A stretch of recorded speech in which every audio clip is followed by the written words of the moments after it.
তুমি দুর্নীতি করবা আর চাঁদাবাজি করবা, মানুষ তোমার ভোট দিবে ওই দিন নাই।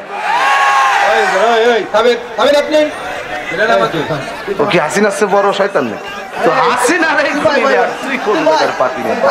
আপনি এখানে রাজনীতি করতে আসছেন? পার্টি নেতা পিঠায় কিন্তু চামড়া তুলে ফেলবো, হক কথা বলবো, বাধা দিতে আসবে না। নিজের মন করে বাবার কথা বলতে আসি নাই, মন করে কথা বললে বাধা দিবি, অসুবিধা নাই। কোরআনের কথা বললে পরে বাধা দিতে আসলে জুতা ফেলে তোর মুখে মারবো। কথা বলেন ঠিক কিনা? এখন কি আর সেই যুগ আছে? কথা বলেন। এখন ইসলামের জোয়ার উঠছে, কথা বলেন না কেন? এখন যেই দিকে যায় সব ইসলামের পাগল। তুমি দুর্নীতি করবা আর চাঁদাবাজি করবা, মানুষ তোমার ভোট দিবে ওই দিন নাই। তুমি ভালো হও, তোমার ভোট দিবে। আচ্ছা, আমি কি জামাত ইসলামের ভোট দিতে বলছি? চরমরায় হুজুরদের ভোট দিতে বলছি? বিএনপির ভোট দিতে বলছি? আমি কি এর সাথে নিষেধ করছি? আমি কাউকে নিষেধও করো নাই, কাউরে দিতেও বলি নাই, ঠিক কিনা বলেন? আপনি জানেন এই লোকটা নির্বাচিত হলে পারে দুর্নীতি করার সম্ভাবনা আছে, জেনে শুনে আপনি ভোট দিবেন না, এটাই ইসলাম। কথা বলেন না কেন? আর যদি জানেন এই লোকটা তুলনামূলক সবার থেকে ভালো, আপনি তাকে সমর্থন দেন, এটাই হলো কোরআনের নির্দেশ।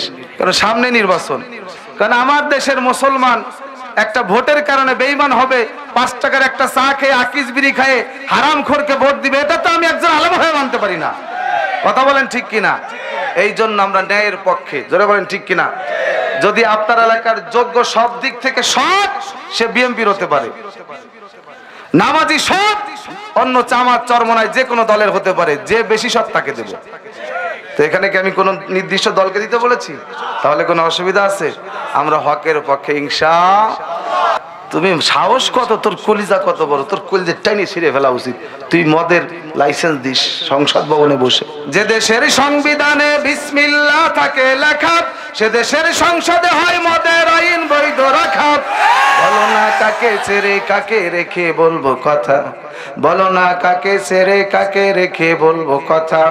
সবই তো নাচের পুতুল, মার্কিন হলো আসল খোদা। সবই তো নাচের পুতুল, ভারত হলো আসল খোটা। জোরে বলেন ঠিক কিনা? ইন্নামাল খামরু ওয়াল মাইসির, জুয়া মদ এগুলো হারাম করছেন কে? আপনার এলাকার ভিতরে গাঁজা বিক্রি করে কে? আপনি জানেন না? হ্যাঁ, গাঁজা বিক্রি করে কে জানেন না আপনি? পচা ভাঙ্গ যুবক, গাছের লাঠি ভেঙে এলাকার সমাজের 20টা যুবক যদি ঐক্যবদ্ধ হয়, যেই গাঁজা বিক্রি করবে আমার সমাজ নষ্ট করবে, লাঠি পিটা করে এলাকা ছাড়া করে দাও। আল্লাহর কসম করে বলি, 20টা যুবক যদি ঐক্যবদ্ধ হয়, চেয়ারম্যান বলে এমপি মন্ত্রী বলো, কার বাবার ক্ষমতা নেই সমাজে আর গাঁজার আসর মালাইতে পারে।